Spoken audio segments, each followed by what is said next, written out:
results showed a lot of my strengths falling under the relationship building domain, and that made a lot of sense to me after doing some reflecting, because a lot of things that I do in my life involve a lot of keeping people together. Something I mentioned in my paper was that my friends usually make comments about how I'm always the one trying to keep everybody together. Friends who haven't seen each other in a while, I'll plan events to get everybody together. And it has made sense to me also in a lot of my past jobs.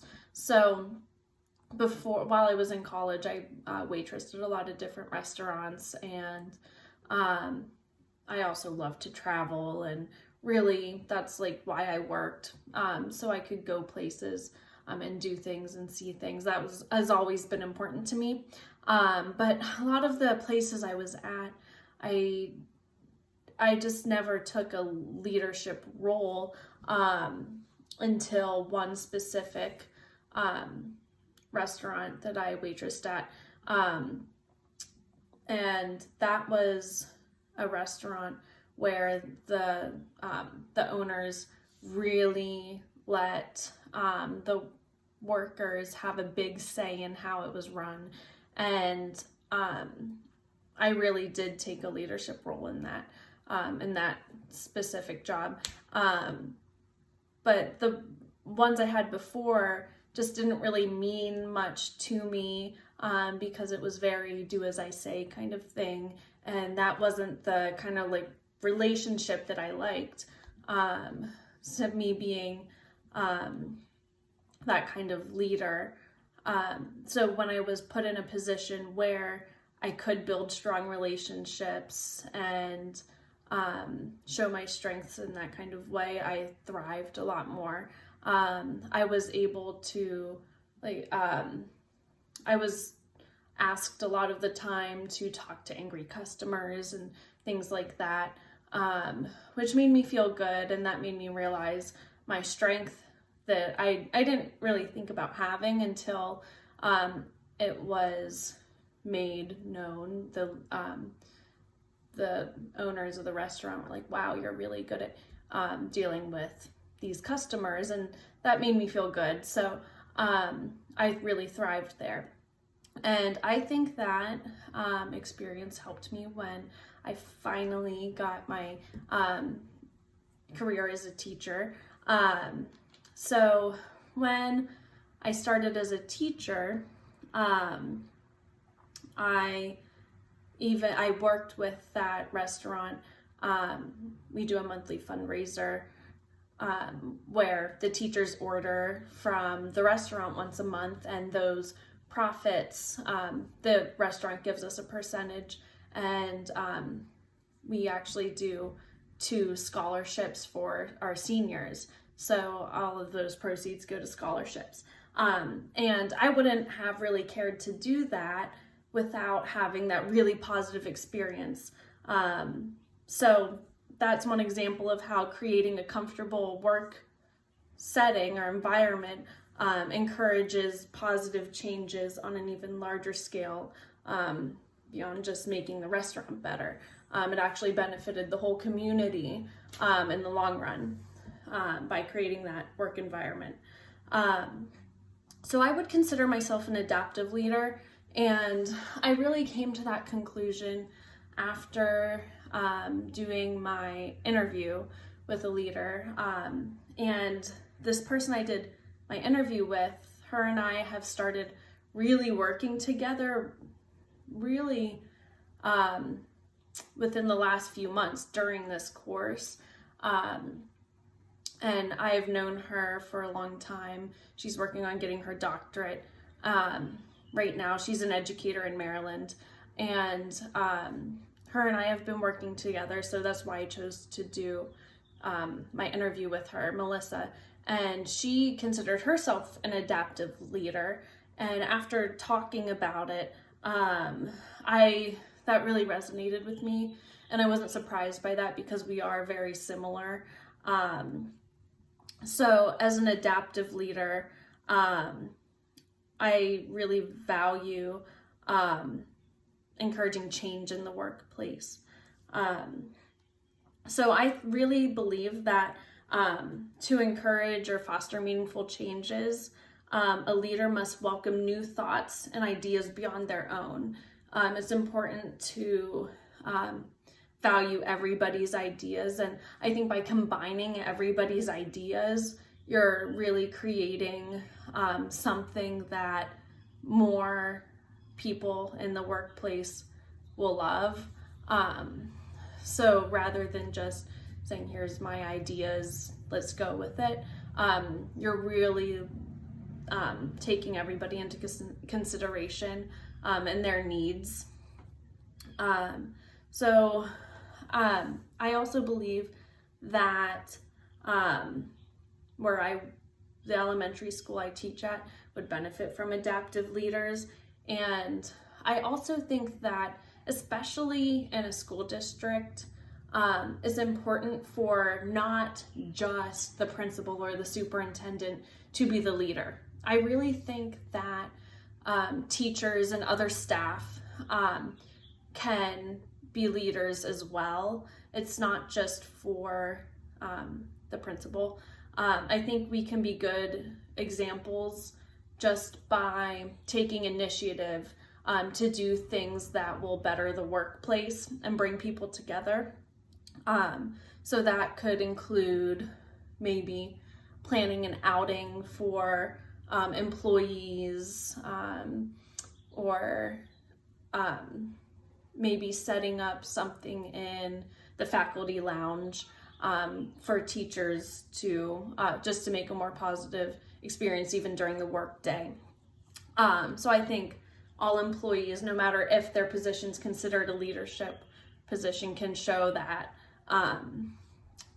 So that's my philosophy. My goals. My first goal is one that is gonna take some time. So I have taken on a leadership role as a mother, and on February 3rd my daughter was born, so that's been a whole new experience for me. So it's been interesting to think about leadership right now at this point in my life, but since I've been able to step back from my role as an educator, since I'm on maternity leave, I've really been able to reflect and think about what I would really like for my colleagues to gain from me being a part of their team. So one thing that I have really struggled with where I work is getting others to see the value of creative thinking.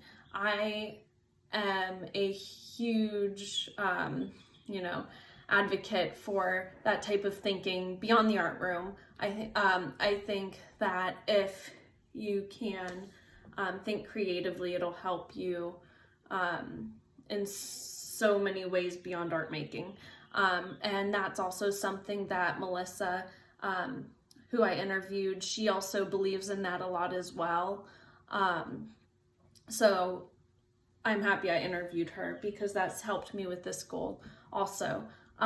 So I would like to use my Clifton strengths to encourage this creative thinking where I work. I display a lot of this for my students, and I teach creative thinking to my students, but I think that it would be very beneficial for me to advocate this to all the educators where I work. So if their classroom teachers are aware of this, then maybe they can kind of adapt and differentiate lessons that will help students learn better, especially those who utilize creative thinking. because I've always been one to think differently when I was in school. I always had my sketchbook and was taking notes that way, which usually I got bad grades for when we had our notebook checks, but it really helped me. And I would like for teachers to see that benefit for allowing students to think that way, especially since I had teachers who didn't allow me to do that. So the steps I'm going to take is I'm going to first do extensive research on the neuroscience about creativity and the brain. I know I have a decent background knowledge on it now, but I would just feel way more comfortable talking to staff about it if I would do more research first. So my first step is to do extensive research. So I'm going to educate myself over these next few months before I go back to work. During this time, that's what I'm going to do. That's step one. Next, I would like to create lessons that will teach my students about creativity and how it can help them learn. So after I research, I'll create these lessons again before I go back to work. And once I go back to work, whether it be online or in the classroom, I will teach these lessons to my students and have them have know how to use the creative thinking process. And then I would like for them, after we've done a lesson or two, create a video. And in this video, a video where students can talk about their projects they've done on creativity or talk about what they've learned about it and how it has helped them at this point in the art room. And then after we make the video, I would really like to speak at a faculty meeting, and I could use the video as a way to show teachers how it actually helps the students and what they have to say about it, because that's really what's important here, is what's helping our students. I would like to address that at the faculty meeting, and then also maybe do kind of like an icebreaker activity, utilizing those skills.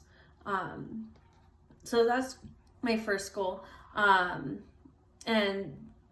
so the next goal can tie into that a little bit. I want to focus on 3 of my Clifton strengths. So my 5 included adaptability, developer, positivity, includer, and ideation. So 4 of those 5 were under relationship building. So that is strong for me.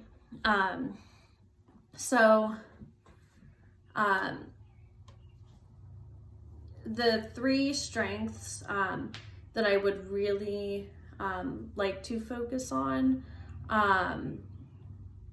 are some of the relationship building ones. So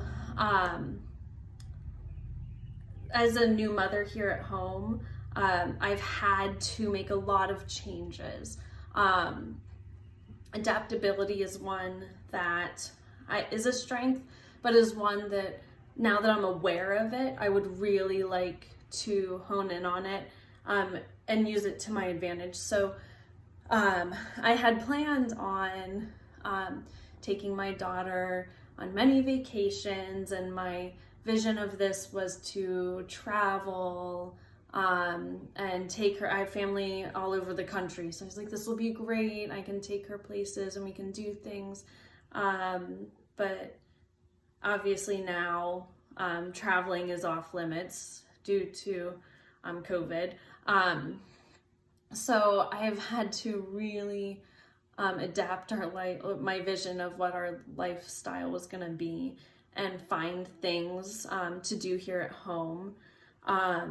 So while focusing on my adaptability strength, I want to make it a point to do one new activity with my daughter once a week. So that could include something like doing things more outside. We're lucky to have a lot of land where we live, so something I could do to still get her experiences beyond the living room could be to go out somewhere in our yard, and instead of reading her a book at nighttime before she goes to bed, at some point during the day I could go outside and read her a book, and things like that, or taking a walk through the woods. I was really upset at first that she would only ever really know me and my husband and our home. That really upset me. So the way I can adapt to it is just to utilize what we have outside, and take her for walks and do things outside, like read to her. So I would like to do one new thing a week with her, just to get her seeing new things, like I had planned, just in a different way. So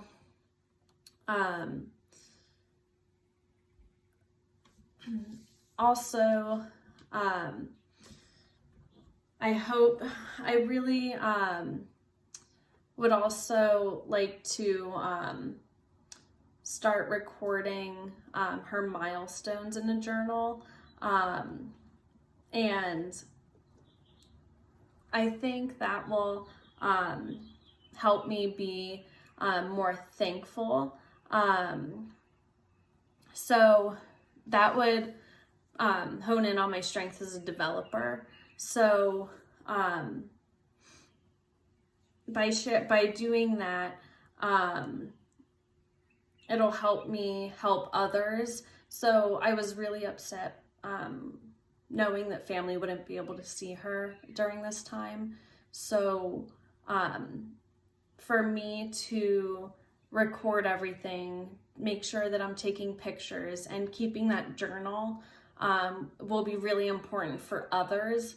That's not necessarily for me. In the future it might be, but right now I think that would help my family. So I'm going to make it a point to share pictures with my family since they're not able to see her, and then record things in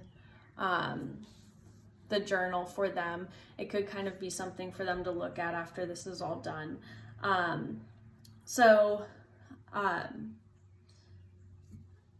The other strength that I want to focus on is positivity. So it's been really hard to stay positive. Right after she was born, we kind of went into lockdown. So I'm not getting to share her with everybody. But one thing that I can practice is being thankful for things like technology. And I want to make it a point to pick out things that I'm thankful for. And this I would also like to keep in that journal as well. So as she's going through these milestones and I'm recording them, I would really like to make it a point to once a day write one new thing I'm thankful for. So like I said, technology is something that has always been a little bit stressful for me. I'm one of those people, but right now I could not be any more thankful for technology because it connects me to my friends and family. So that's just one example. When I go back to work, I think by focusing on these strengths right now, when I go back to work, it'll make me a better leader. So I'll practice them now and then be able to also implement them in my classroom when I go back to work, which will be a great end of that goal for me. to be able to share those strengths with my students and hopefully be a better educator to them in general. So those are my 2 strengths that I'd like to work on, and my goals.